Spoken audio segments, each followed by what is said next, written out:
Il est magnifique, ce grand roi, ce grand Dieu qui est assis sur son trône très élevé. Il ne dépend de personne.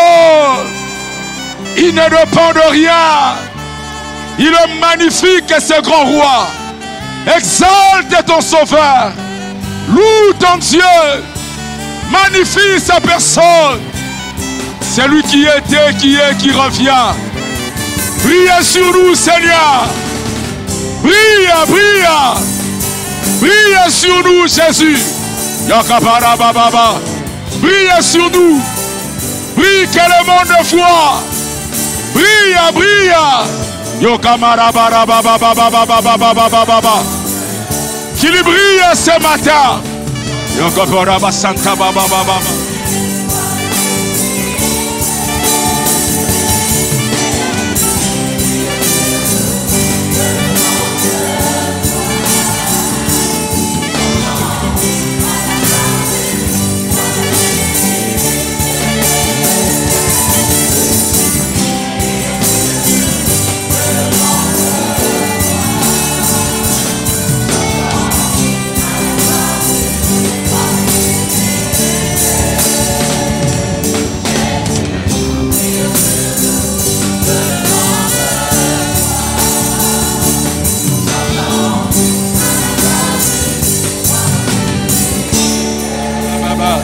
Alléluia. Yogobora masanda baba baba. Yogobora masanda baba baba baba. Ubadua do kobore masanda baba baba. Ibadua do kobore baba baba baba. Viens Seigneur Dieu. Yogobora masanda baba baba. Yogobora masanda baba baba. Yogobora masanda baba baba. Yogobora masanda baba baba baba baba. Yogobora masanda baba baba baba. Yogobora masanda baba baba baba. Alléluia. Yogobora masanda baba baba baba. Yogobora masanda baba baba baba.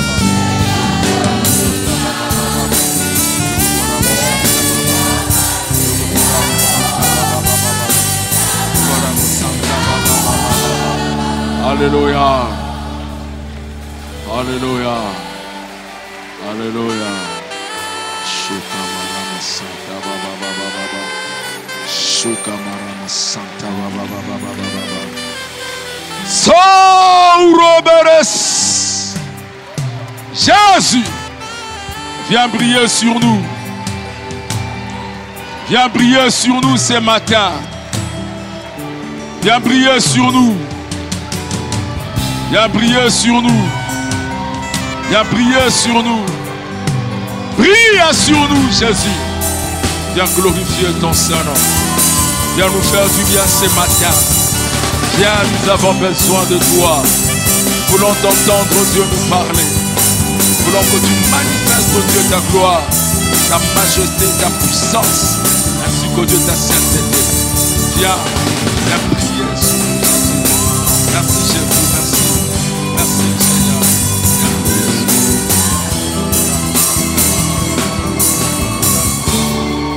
Merci, Jésus. Alléluia. Alléluia.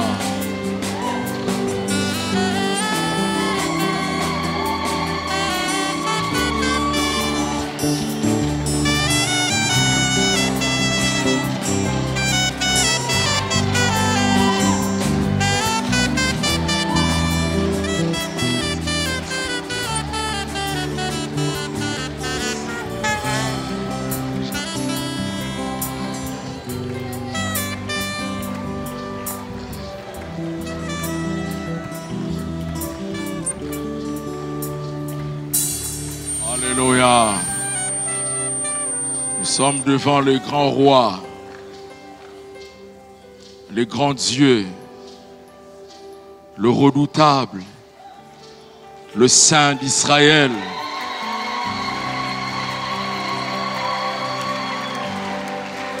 Alléluia. Il nous a fait grâce d'être comptés parmi ses adorateurs, parmi ceux qui l'élèvent, l'adorent et l'exalte. Il est merveilleux, ce grand roi. Il est magnifique à sainteté, riche en bonté, lent à la colère, plein d'amour, ce grand Dieu, plein de compassion. Sa fidélité ne faillira jamais. Merci Jésus. Merci pour ce que tu es. Merci de nous parler ce matin. Glorifie ton nom. Et à ton nom nous disons Amen. Gloire au Très-Haut. Gloire au Tout-Puissant. Que son nom soit glorifié. Shalom frères et sœurs. Pouvons nous saluer dans la présence de Dieu. Communiquer la chaleur fraternelle. Bénis sa présence, sa joie, son amour au milieu de nous. Merci. Nous voulons dire un grand merci à notre Père, le pasteur Guy Amani. Merci et aussi merci à la maman. Que le nom du Seigneur soit glorifié. Nous bénissons le Seigneur pour cette grâce qu'il nous accorde de nous tenir en ces lieux pour partager la parole avec vous. L'église de Colosie se porte à merveille. Quand vous priez, le Seigneur attend. Il visite son église et il la fait croître. Merci pour votre soutien. Amen. J'ai un texte dans le livre de Luc, Luc chapitre 7. Nous lirons du 1er au 10e verset. Il est dit, après avoir achevé tous ses discours devant le peuple qui l'écoutait, Jésus entrant à Capernaum. Un centenier avait un serviteur auquel il était très attaché et qui se trouvait malade, sur le point de mourir. Ayant entendu parler de Jésus, il lui envoya quelques anciens de Juifs pour le prier de venir guérir son serviteur. Ils arrivèrent auprès de Jésus et lui adressèrent d'instantes supplications, disant, « Il mérite que tu lui accordes cela, car il aime notre nation et c'est lui qui a bâti notre synagogue. » Jésus, étant allé avec eux, n'était guère éloigné de la maison quand le centenier envoya des amis pour lui dire, « Seigneur, ne prends pas tant de peine, car je ne suis pas digne que tu entres sous mon toit. C'est aussi pour cela que je ne me suis pas cru digne d'aller en personne vers toi. Mais dis un mot et mon serviteur sera guéri. Car moi qui suis soumis à des supérieurs, j'ai des soldats sous mes ordres. Et j'ai dit à l'un, va, et il va. À l'autre, viens, et il vient. Et à mon serviteur, fais cela, et il le fait. » Lorsque Jésus entendit ces paroles, il admira les centeniers.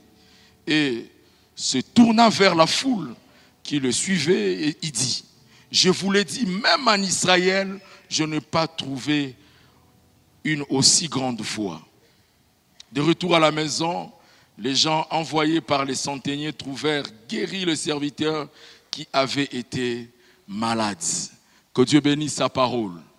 Le thème qui m'a mis à cœur de partager avec vous ce matin, c'est un homme de foi, humble et plein d'amour. Un homme de foi, humble et plein d'amour. Cet homme de foi qui est humble et qui a beaucoup d'amour, c'est un centenier romain. Ce centenier dont l'auteur de ces récits ne nous donne pas son nom. D'ailleurs, c'est pratiquement le cas avec beaucoup de centeniers dans la Bible. On ne donne pas leur nom. On dit un centenier.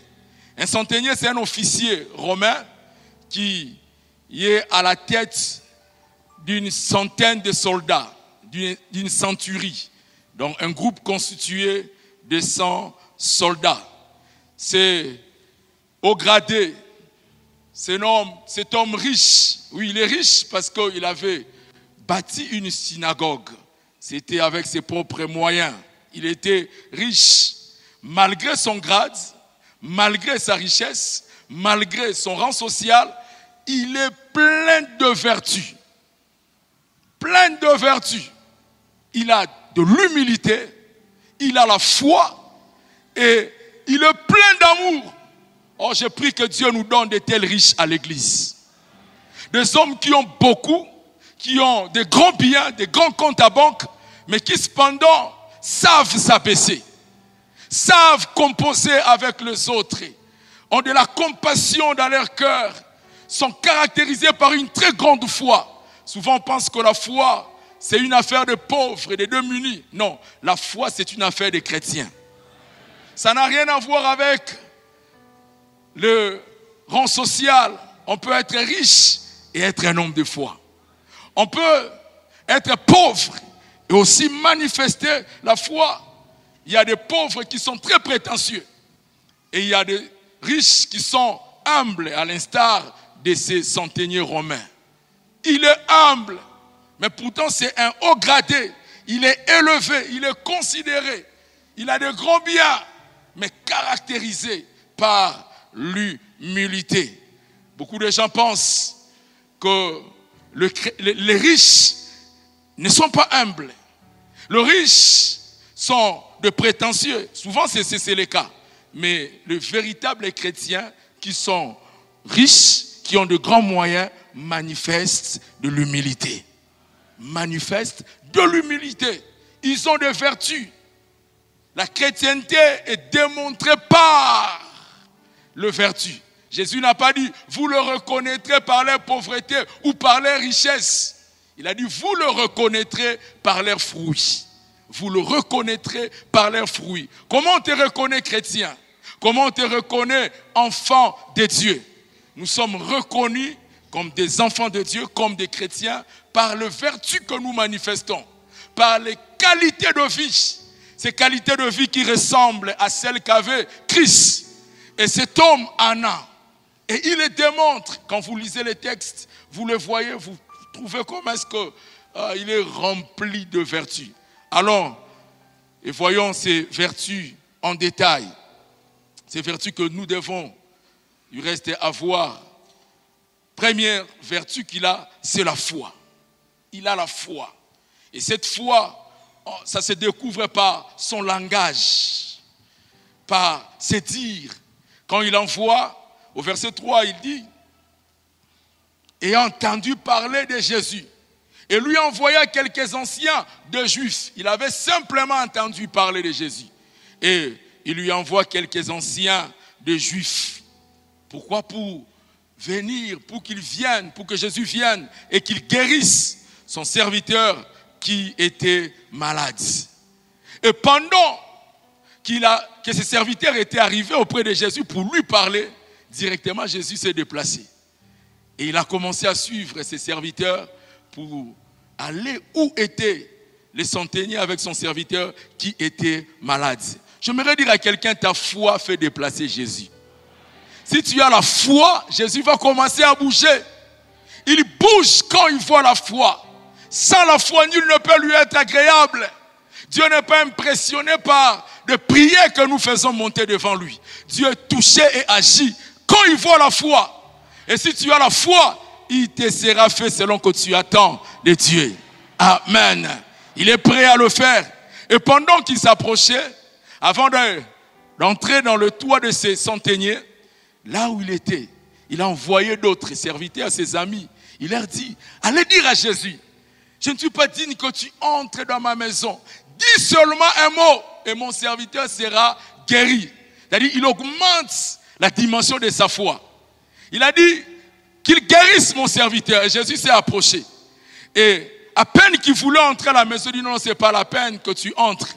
Je suis convaincu que si tu dis un mot, mon serviteur sera guéri. J'aimerais dire à quelqu'un qui s'approche de la visitation, augmente ta foi.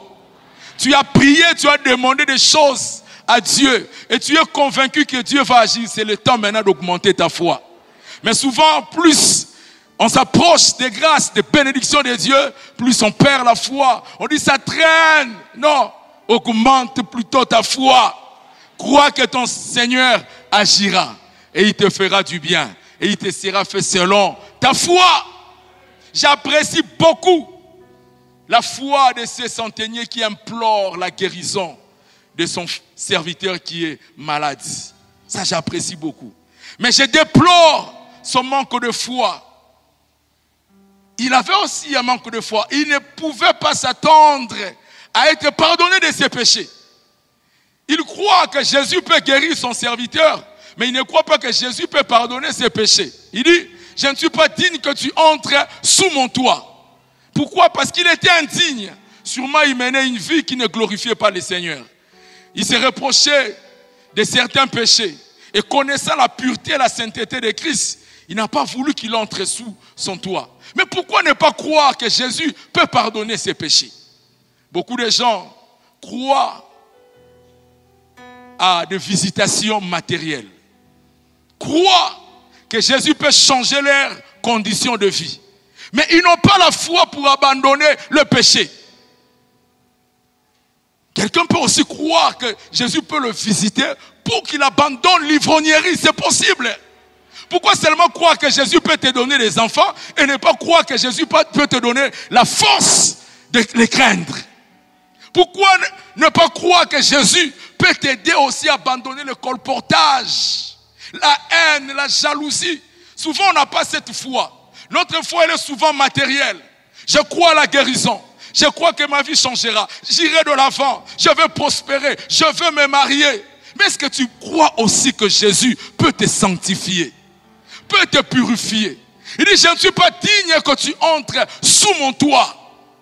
Tu sais que Jésus pardonne le péché, il guérit, il sauve, il restaure. Mais pourquoi tu ne crois pas? Non, moi j'ai une foi à la sainteté. Je crois que Dieu peut me garder dans la pureté. Toi aussi crois que Dieu peut te garder dans la sainteté et dans la pureté. Ce monsieur a cru à la guérison, mais il n'a pas cru que Jésus pouvait lui faire grâce. Écoutez ce qu'il dit au verset 6 à 7. Jésus étant allé avec eux, n'était guère éloigné de la maison quand les centeniers envoyaient des amis pour lui dire, Seigneur, ne prends pas tant de peine, car je ne suis pas digne que tu entres sous mon toit. C'est aussi pour cela que je ne suis pas cru digne d'aller en personne vers toi. Mais dis un mot et mon serviteur sera guéri. Dis un mot et mon serviteur sera guéri. Il a cette foi pour la guérison, mais il n'a pas la foi pour obtenir le pardon de ses péchés. Il dit, je ne suis pas digne que tu entres sous mon toit. Mais qui est digne de recevoir les grâces de Dieu? Qui est digne de s'approcher de Dieu selon ses propres capacités?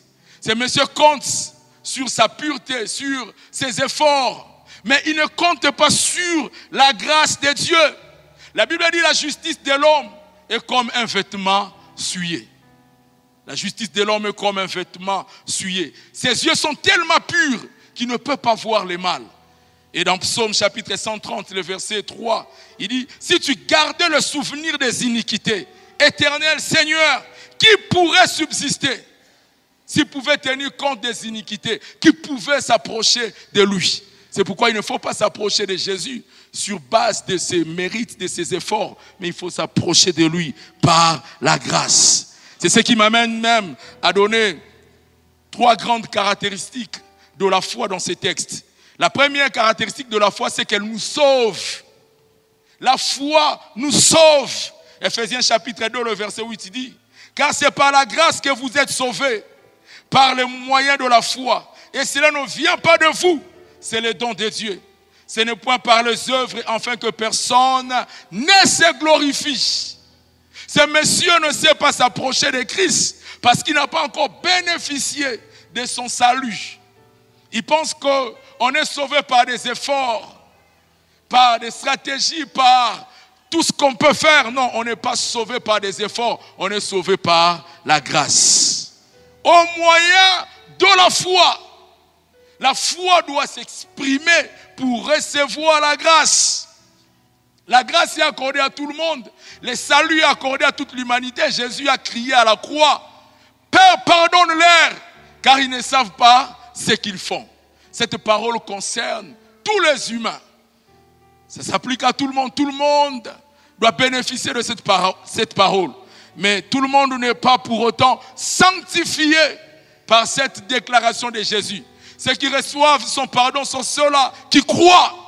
Ceux qui donnent leur vie à Christ, ce sont eux qui sont sauvés. Ils sont sauvés par la grâce. Ce n'est pas par des efforts. Et les centeniers ne l'avaient pas compris. Ma prière à Dieu ce matin, c'est que plusieurs soient sauvés.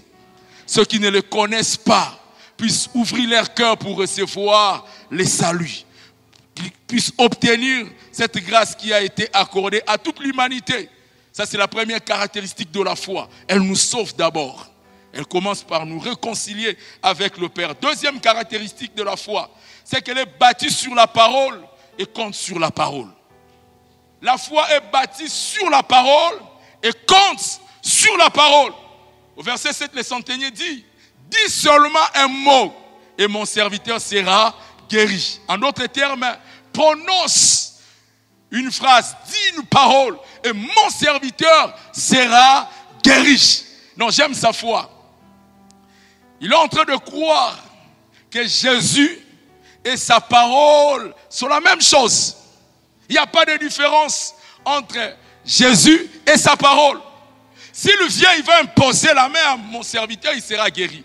Mais s'il ne vient pas, sa parole va le représenter. La parole représente Jésus. Quand il était sur la terre, il parcourait les rues de Galilée, de la Samarie, de la Judée, il guérissait le malade. Il chassait les démons à Capernaum, partout là. Jésus faisait le miracle. Aujourd'hui, Jésus n'est plus avec nous physiquement. On ne voit pas sa présence physique avec nous, mais il nous a laissé sa parole. Ce qu'il faisait, les résurrections qu'il opérait, les grâces qu'il accordait, il le fait encore aujourd'hui par sa parole. Dis seulement un mot et mon serviteur sera guéri. J'aimerais encourager quelqu'un pour lui dire, reçois la parole. Compte sur la parole te fera du bien. Nous n'avons pas vu Jésus physiquement. Je ne l'ai pas vu ressusciter le fils de la femme ou de la veuve de Naïn. Je ne l'ai pas vu ressusciter Lazare. Je ne l'ai pas vu changer l'eau en vin. Mais je crois à sa parole. Sa parole est vivante. Il est dit, il est le même hier, aujourd'hui et éternellement. Si je crois, je ferai des choses comme du temps de Jésus. Ce qu'il faisait, il le fait encore aujourd'hui. Dis seulement un mot et mon serviteur sera guéri. Il croit à la puissance de la parole. Et il a des arguments convaincants. Au point qu'il convainc Jésus. Jésus est convaincu par la foi. Quand il se retourne, il dit à ses serviteurs, je n'ai pas aussi vu une très grande foi en Israël. Est-ce que ta foi peut convaincre Jésus? Tu peux faire des choses pour que Jésus, là où il est, qu'il soit convaincu. J'avais dit à l'introduction, Jésus n'est pas épaté par les temps que nous passons en prière. Ce qui le motive à agir, c'est la foi. C'est la foi qui le fait bouger. Moi, je suis en train de croire que la vie de quelqu'un changera. Qu'une porte s'ouvrira. Une stérile peut enfanter. Même si tu n'as pas la foi, moi, je te prends en charge par ma foi. Crois que Jésus te fera du bien. Et il est capable de le faire. Sa parole est puissante. Elle ne retourne point en lui sans avoir accompli les effets pour lesquels il a été envoyé. Amen. La parole accomplit sa mission.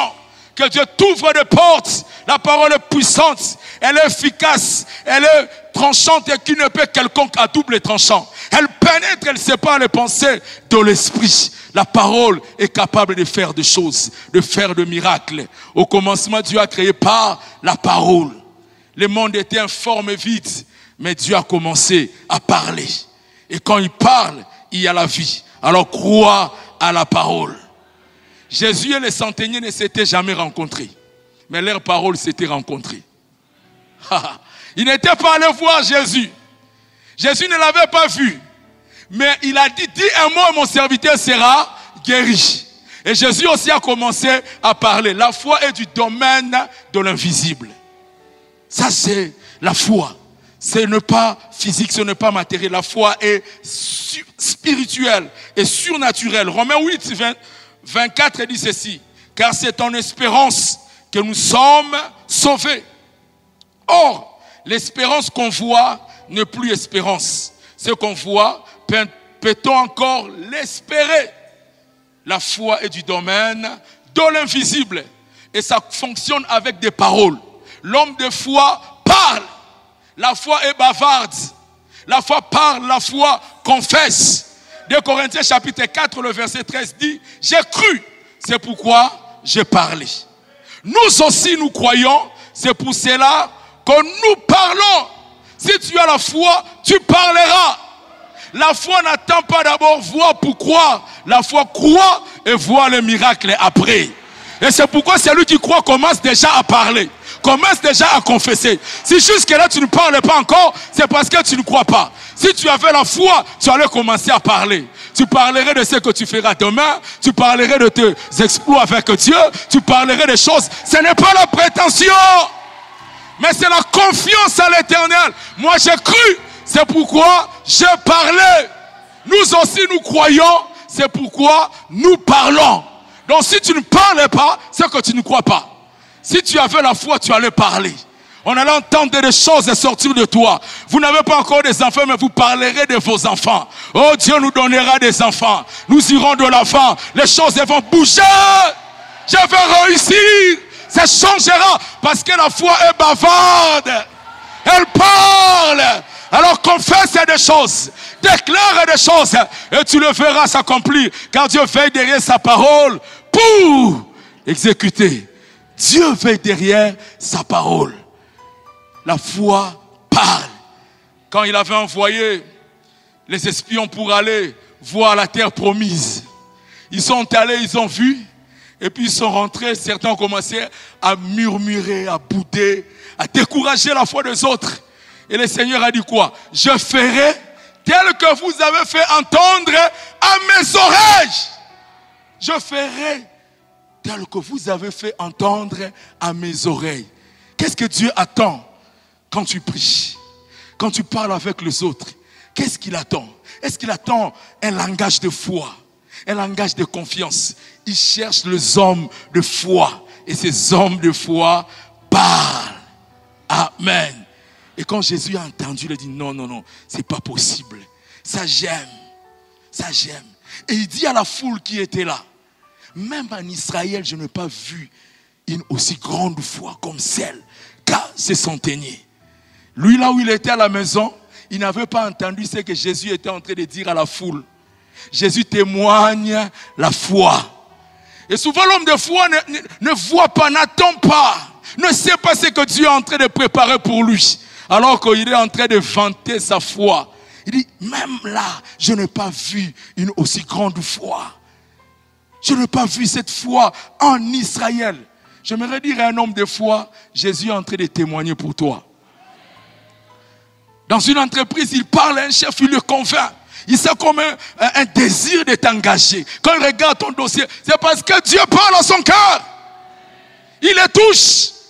Il parle, il témoigne de sa foi. J'aime souvent ce que le pasteur Amagne aime dire. La foi honore Dieu et Dieu honore la foi. Sans la foi, nul ne peut lui être agréable.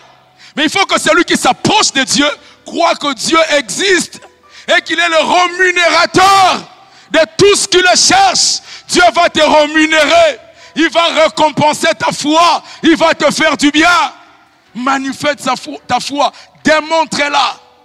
Oh, que le Seigneur fasse de nous des hommes de foi. Il y a beaucoup à dire, allons vite. Troisième et dernière caractéristique de la foi, c'est que la foi est mise en action par la reconnaissance de l'autorité de Jésus-Christ.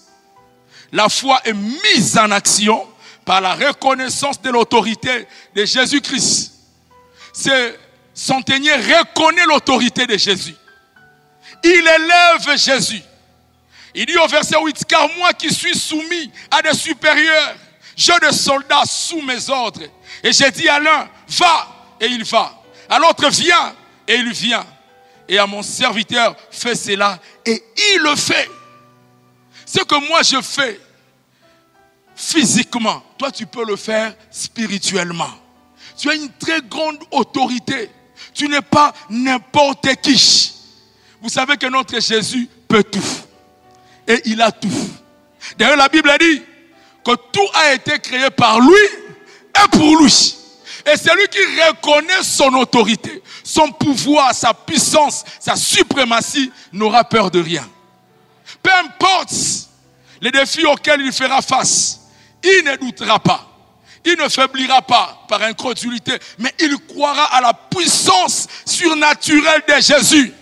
Il croira à son autorité.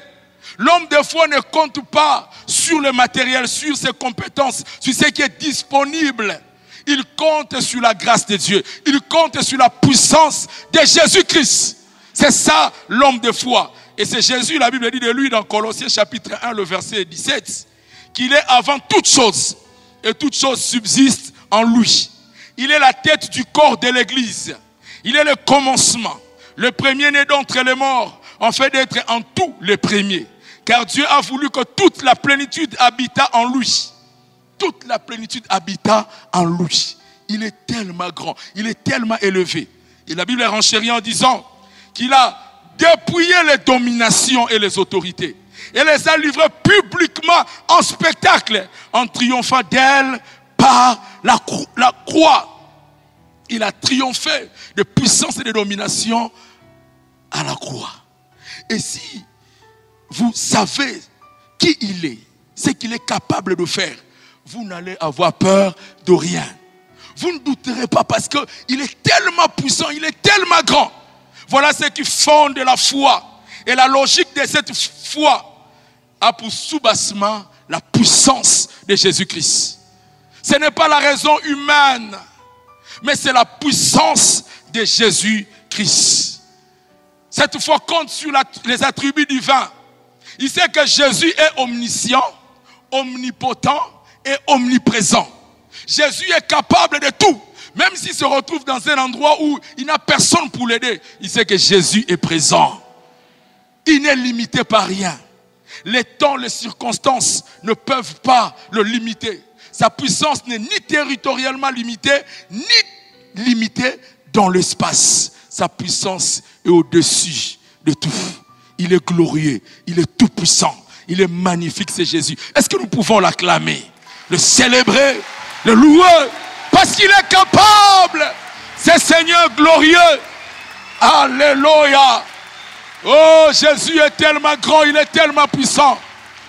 La sphère de sa compétence n'est pas limitée dans le temps ni dans l'espace. Partout Jésus agit. Il n'y a pas un temps qui lui soit non favorable. À tout moment, il est capable d'opérer. À tout moment, il est capable d'agir. Et celui qui compte sur cette puissance n'a peur de rien. Il a une vraie foi bâtie sur la personne de Christ, sur sa puissance. Que Dieu nous donne cette foi. Il avait cette vertu, il était un homme de foi. Mais il n'était pas qu'un homme de foi, il était aussi humble. Il était aussi humble. En lisant ces textes, vous voyez l'humilité. Il était humble. Et son humilité se remarque facilement quand on regarde attentivement ces textes.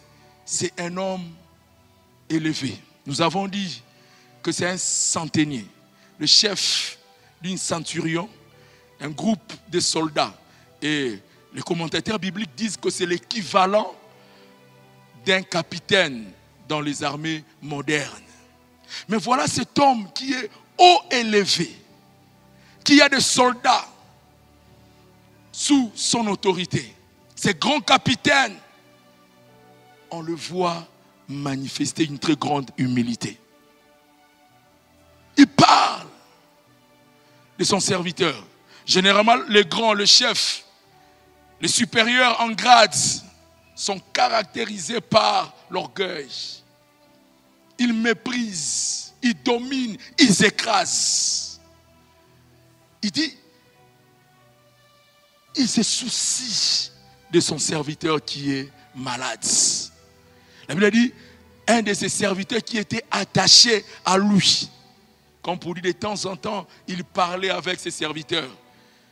Et serviteurs, on les traduit ici bien, mais il s'agit véritablement d'un esclave. d'un esclave, mais attaché à son esclave. Je crois que beaucoup de gens ont des domestiques et de bonnes dans leur maison. Est-ce que vous êtes attaché à eux? Comme ces grands centeniers, élevés, riches, il construit les temples, mais attaché à son esclave.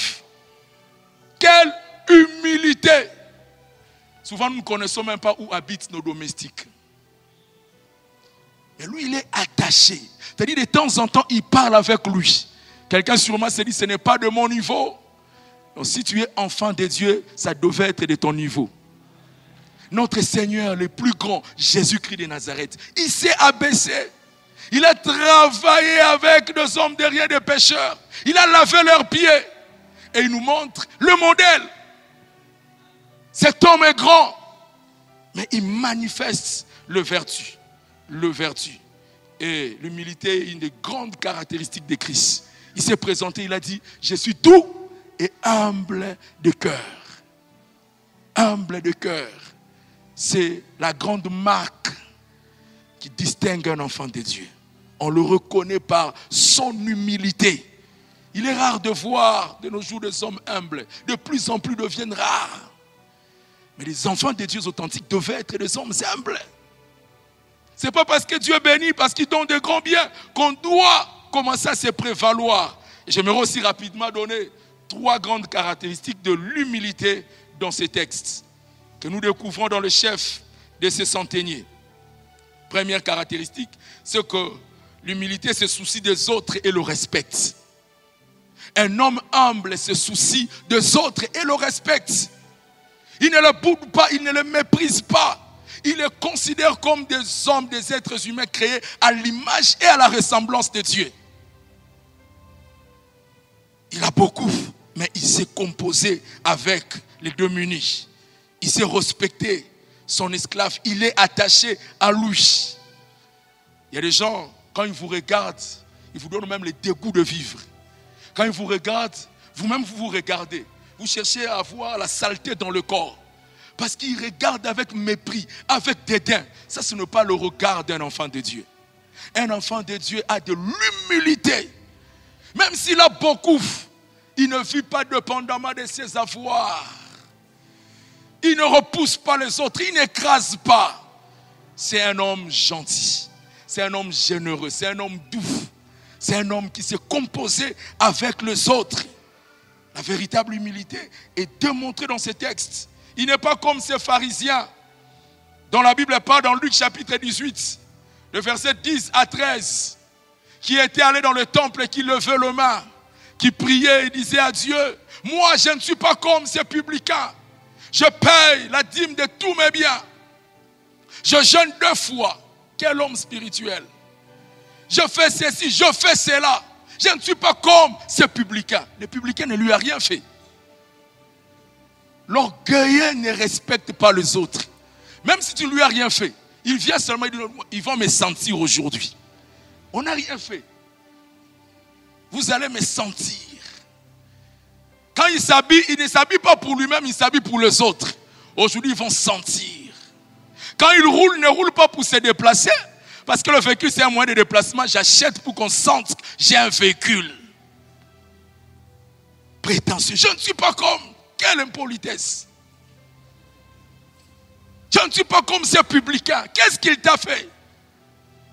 Je jeûne 2 fois par semaine, mais c'est pour toi. Il y a des intercesseurs orgueilleux, très prétentieux. Quand je dirigeais l'intercession, je disais toujours aux frères, attention de nous prévaloir. Il y a des gens qui prient plus que nous, qui passent de nous dans des montagnes. Ne soyons pas comme des publicains qui aiment prier dans le lieu public, qui aiment faire voir aux autres que ce sont eux qui prient. Non, on ne prie pas par compétition. On prie parce qu'on veut chercher Dieu, parce qu'on veut voir son œuvre aller de l'avant. Je ne suis pas comme eux. Ça n'a jamais été une compétition. Servir Dieu, démontrer le vertu. Et cet homme avait cette humilité. Deuxième caractéristique, c'est que l'humilité considère les autres comme étant au-dessus de soi-même. L'humilité considère les autres comme étant au-dessus de soi-même. C'est ce qui est dit dans Philippiens, chapitre 2, le verset 3. Philippiens 2, 3 dit ceci. Ne faites rien par esprit de parti ou par vaine gloire, mais que l'humilité vous fasse regarder les autres comme étant au-dessus de vous-même. À chaque fois que je lis ce texte, je suis défié. Il dit, ne faites rien par esprit de vaine gloire. Donc il y a des gens qui recherchent une vaine gloire. Mais que l'humilité vous fasse regarder les autres comme étant au-dessus de vous-même. Donc même quand je prêche, je vois un frère qui passe, qui est en train de tâtonner, qui est dans ses débuts, je me dis dans mon cœur, il me dépasse. Le monde ici est rempli de compétitions et de rivalités. Qui chante bien, qui a une belle voix. Même si j'ai une voix extraordinaire, je me dis, il me dépasse. Si en vous, il n'y a pas cette attitude, sachez que vous n'êtes pas loin de l'orgueil, si ce n'est pas déjà de l'orgueil. Que l'humilité vous fasse regarder les autres comme étant au-dessus de vous-même. C'est très simple dans les Écritures. C'est comme ça qu'on sait juger son propre cœur. Qui est plus grand? Qui dépasse les autres? Qui a beaucoup? Mais que l'humilité vous fasse regarder les autres comme étant au-dessus de vous-même. C'est le caractère chrétien. C'est la vie que Dieu nous demande. Si nous sommes ses disciples, nous devons manifester de l'humilité. Nous devons rechercher cette grande vertu. Et parlant de Jésus, toujours dans ce texte, il dit que chacun de vous, au lieu de considérer ses propres intérêts, considère aussi ceux des autres. Ayez en vous des sentiments qui étaient en Jésus-Christ, lequel, existant en forme de Dieu, n'a point regardé comme une proie arrachée d'être égal avec Dieu. Mais s'est dépouillé lui-même, en prenant une forme de serviteur, en devenant semblable aux hommes et apparu comme un simple homme.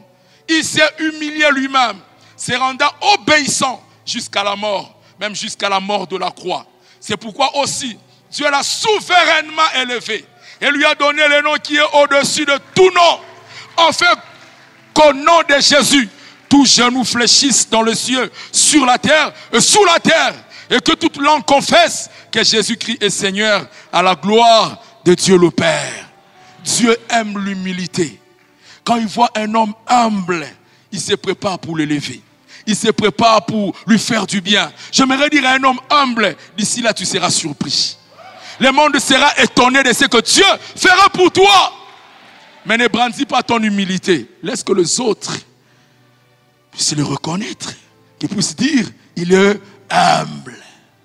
Il y a une formule, les gens disent, moi votre humble serviteur.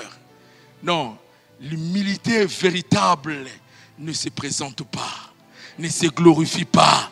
C'est Dieu qui la voit. Amen. Si vous aussi vous êtes trop conscient de votre humilité, sachez que ce n'est plus de l'humilité. Oui. Amen. Vous savez, en tout homme, il y a un peu d'orgueil. En tout homme, il y a un peu d'orgueil. L'humilité, plutôt l'orgueil, c'est comme la poussière dans le tapis. Quand vous venez avec votre balai, vous époussez le tapis. Faites un tour, revenez. Quand vous allez encore taper, vous allez voir la poussière monter. C'est comme ça l'orgueil dans le cœur de l'homme. Il cherche à tout temps à monter. C'est pourquoi l'apôtre Paul dit, j'ai très durement mon corps. Je le tiens assujetti. Que ça ne monte pas. Les autres ne voient pas. Même toi-même, tu sais ce qui se passe dans ton cœur. Et c'est à ce niveau-là qu'on doit se battre avec Dieu. C'est la véritable foi et le véritable combat spirituel. C'est là que nous devons lutter. L'apôtre Paul dit, je fais le bon combat de la foi. Je combats le bon combat de la foi. Et enfin, dernière caractéristique, c'est que l'humilité ne brandit pas ses exploits. Je l'ai déjà dit, mais ce sont les autres qui en parlent. Les centeniers n'avaient jamais dit que c'est lui qui avait bâti les temples. Jamais. Il ne dit pas que je fais beaucoup de choses. Il ne dit rien, mais ce sont les autres qui en parlent. Cet homme-là mérite que tu lui fasses du bien. Il a construit notre temple. Non seulement qu'il avait construit le temple, on le voit encore s'occuper de son esclave. demander une guérison pour lui. Quel cœur! Et il n'en parle pas. S'il veut parler, c'est pour demander le soutien. Ce n'est pas pour se prévaloir. C'est vraiment honteux, gênant de voir des enfants de Dieu en train de brandir leurs avoirs, leurs biens, leurs voyages, tout ce qu'ils possèdent. Ça, ce n'est pas un caractère chrétien. Ce n'est pas un caractère chrétien. Et enfin, c'était un homme plein d'amour. Le centenier romain, il était rempli d'amour. Rempli d'amour. Les Juifs ont dit de lui, au verset 5, il aime notre nation. Et c'est lui qui a bâti notre synagogue. Il aime. Quand je méditais, je priais, je dis à Dieu, qu'est-ce que les gens disent de moi? Qu'est-ce que je fais pour les autres? Lui n'avait pas dit, allez dire que moi j'ai construit pour vous les temples. Mais eux-mêmes sont allés, lui il avait demandé la guérison. Quand ils arrivent, ils ont dit, non, non, ce type-là, il est plein d'amour. Il aime les Juifs. Les Romains étaient des oppresseurs des Juifs. Il les maltraitait. Et lui, c'était un soldat ou un chef militaire. Donc il pouvait encore écraser les Juifs. Mais il dit, il aime notre nation. Il aime notre nation. Est-ce que tu aimes ta belle famille? Est-ce que tu aimes le frère? Est-ce que tu aimes l'église? Est-ce que tu aimes ton pasteur? Est-ce que tu aimes tes frères au département? Il aime notre église. Il aime notre église. Comme j'ai donné des caractéristiques des deux précédentes vertus, il faut que j'en donne aussi 3. Pour l'amour, et nous allons prier. Première caractéristique de l'amour, c'est que il est désintéressé. L'amour véritable est désintéressé. Qu'est-ce qu'il attend de son serviteur quand il demande sa guérison?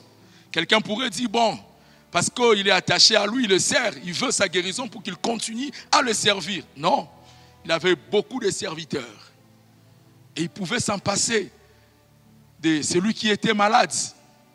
Donc, il ne cherche pas un intérêt pour lui-même. Non, il cherche sa guérison. Il veut lui faire du bien. L'amour véritable est désintéressé. Désintéressé. Les gens aiment aider ceux qui peuvent les aider en retour. Vous voyez quelqu'un, un frère, qui n'a pas de grands biens, il perd un de ses membres proches de la famille. Dans le département, c'est une minorité qui va leur rendre visite. Mais que ce soit quelqu'un qui a une très bonne position, vous allez voir une très grande mobilisation. Quand je regarde, j'ai dit, mais il n'est pas aussi consacré, il n'a pas de grandes responsabilités à l'église. Mais c'est notre frère. Il y a trop de favoritisme parmi les chrétiens. L'amour qu'on démontre, souvent n'est pas de l'amour. Nous cherchons nos intérêts. Même quand les gens prennent des photos sur Facebook, ils publient. Ils ne publient pas avec de petits, ils publient toujours avec des grands. Pourquoi? Il veut qu'il puisse avoir un peu sa notoriété, qu'on le voit. Il est connu par tel, il a été quelque part. Mais le voir avec un petit démuni, il poste là.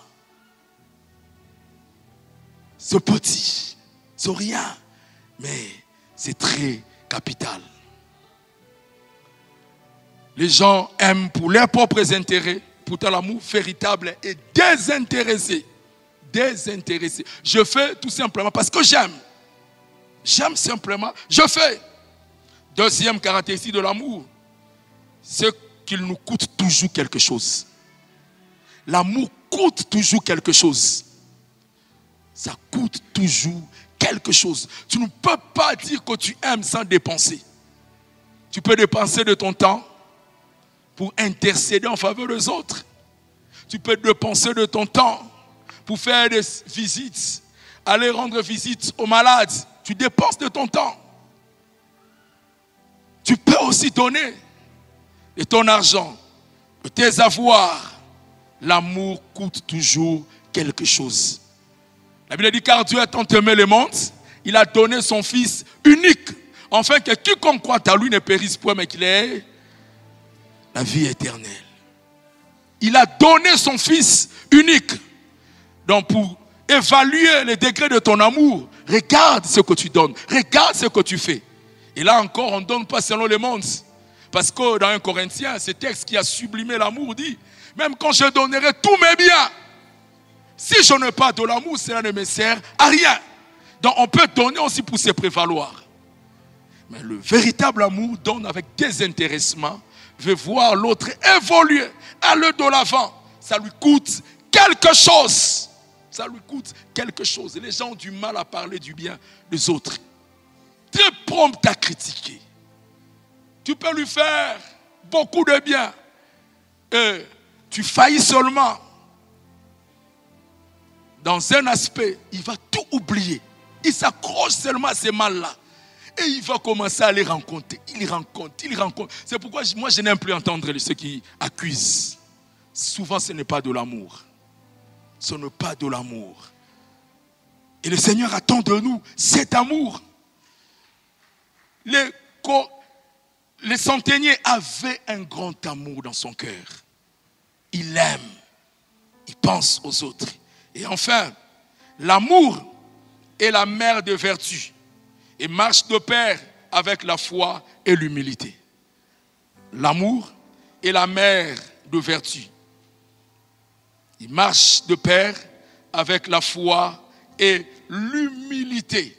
Galates, chapitre 5. Galates, chapitre 5. Le verset 6 dit ceci, Galates 5. Vous trouvez le texte. Galates 5, 6. Il est dit que personne ne vous séduise par de vains discours. Car c'est à cause de ces choses que la colère de Dieu vient sur le fils de la rébellion. Quand je lisais dans Éphésiens, c'est Galates. Je ne sais pas si on a projeté, non. Galates 5, le verset 6. Car en Jésus-Christ, ni la circoncision n'a de valeur, mais la foi qui est agissante par la charité. La foi est agissante comment? Par la charité. Si je dis que j'ai la foi, je dois démontrer cette foi par l'amour. La charité, c'est l'amour en action ou l'amour en application. Je donne l'amour, je la foi, et cette foi-là agit, se manifeste par l'amour. Par l'amour. Et enfin, pour conclure, je veux dire, le Seigneur nous montre dans ces textes la bonne manière de vivre. La bonne manière de vivre. Ne pas compter sur ses avoirs, ne pas compter sur ses relations, ne pas compter sur ses comptes, mais compter sur le Seigneur. Placer sa confiance en lui. Voilà ce que Dieu attend de tout un chacun de nous. Que tous, nous puissions placer notre confiance en lui. Ne vivons pas dépendamment de nos avoirs, de notre travail, mais ayons foi en l'Éternel. Même s'il te donne beaucoup, ne compte pas sur ce qu'il t'a donné, mais compte sur lui. Compte sur sa grâce. Vous savez, quand on n'a rien, on peut vivre comme un homme de foi. Il veut faire quelque chose, il va d'abord en retraite. Il cherche la volonté de Dieu. Aide-moi, je dois voyager ou pas? Mais quand tu as déjà les billets, tu as toute la facilité d'avoir le visa. Est-ce que tu peux encore prier pour demander à Dieu, je dois partir ou pas? Ça, c'est la foi. Et Dieu veut que nous puissions vivre avec cette foi. Sans la foi, nul ne peut lui être agréable. Il dit, donne-nous notre pain quotidien. Ce verset s'applique à tout le monde, même celui qui a une grande boulangerie. Il doit demander le pain quotidien. Il doit demander la prise en charge par Dieu. Donnez-nous notre pain quotidien. Continue à dépendre de ces grands dieux. Et si tu as la foi, maintenant tu manifestes cette foi par l'amour. Et c'est là qu'il dit dans 1 Corinthiens 13, 13. Maintenant donc, ces trois choses demeurent. La foi, l'espérance, l'amour. Mais la plus grande de ces choses, c'est l'amour. Baissons nos têtes en prière.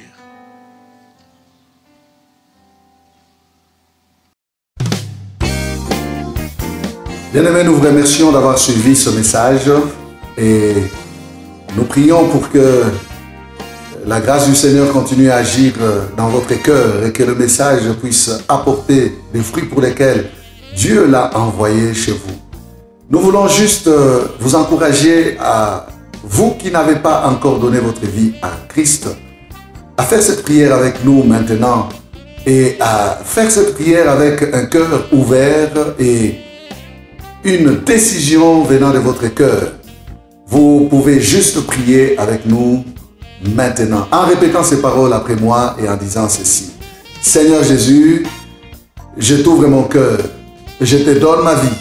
Sois mon Seigneur et mon Sauveur. Pardonne mes péchés, Seigneur.